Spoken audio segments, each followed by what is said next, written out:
గీ పాట ఏ సినిమాలది? ఇప్పుడు నాకు అర్జెంట్ కావాలి, ఎందుకంటే దీని తర్వాత ఏమేం పదాలున్నాయో తెలుసుకొని పాడుకోవాలని ఉన్నది. ఎన్నో లక్షల పాటలుండగా లచ్చమ్మకు గిదే పాట ఎందుకు అనుకుంటుర్రా? ఎందుకంటే ఈ పాట చంద్రాల సార్కు మస్త్ ఇష్టమట. సార్ అప్పుడప్పుడు వాడుకుంటాడట. కాదు కాదు, పాటలు ఎక్కర వేస్తాడట. నాకెట్లా తెలిసిందో ఎరికేనా? ఇగో గీ విందు చూడుర్రి, మీకు కూడా సమజవుతుంది. ఇగో గిదేగా సీన్.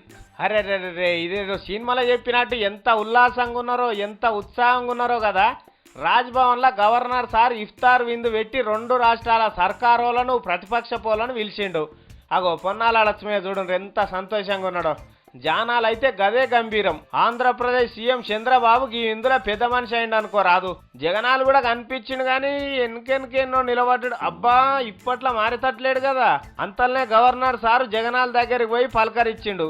ఇక విందు అయిపోయినాక అందరు లీడర్లు కలిసి పోటువలు దిగే కార్యక్రమం ఒకటి పెట్టుకున్నారు. కానీ గింత మందిలో మన సీఎం కేసీఆర్ సార్ కూడా ఉంటే మంచిగా అనిపిస్తుండే కదా. చంద్రాల సార్ కూడా గట్లనే అనిపించింది. అదే ముచ్చట ఈటలను కూడా అడిగిండట. ఏం పిల్లగా ఈ నడమ మాట్లాడతలేవు, మీ సీఎం ఏడి? గవర్నర్ సార్ పిలిచినాక కూడా వచ్చేది ఉండే కదా అన్నాడట. మా సీఎం సార్ సమీక్షలల్లో బిజీగా ఉన్నాడు, గందుకే రాలేదని రాజేందర్ సార్ చెప్పిండట. ఇక చంద్రాల సందడి ఇంతటితో నాగలే. ఈ జానాలు పొన్నాలను కూడా ర్యాగింగ్ చేసినంత పనే చేసిండు అనుకోరాదు. అదృష్టవంతులు అంటే కాంగ్రెస్ వాళ్ళే, అలా పని లేదు పాట లేదు అన్నాడట.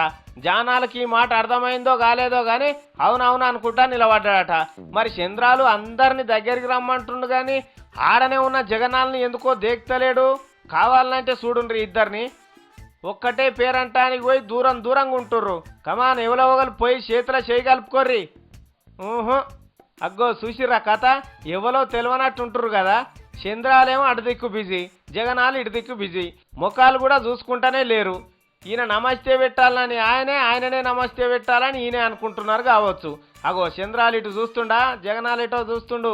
ఇప్పుడు ఈయన ఇటు చూస్తాడు, ఆయన ఇటు చూస్తాడు. చూడుండ్రిగా మీ ఫీలింగులు పాడగాను. ఎవరో ఒకరు పోయి నమస్తే పెట్టుకొని చేతులు కలుపుకోవచ్చు కదా. గీడ కూడా కోపాలేనా?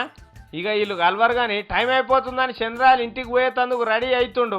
చూడాలి అప్పుడన్నా వలకరించుకుంటారో లేదో. అబ్బర బిడ్డ, ఆహా నమస్తే పెట్టిండు కానీ అందరికి కలిసినట్టు చెయ్యి కలపలే. సీఎం నమస్తే పెట్టిండని ఈయననన్నా చెయ్యాలి కదా, అది లేదు. గిట్లున్నది ఇలా కథ. ఇక చంద్రాల విందులోకి వెళ్ళి బయట పడ్డాక అందరూ ప్రశాంతంగా కడుపు నిండా అన్నం తిన్నారట.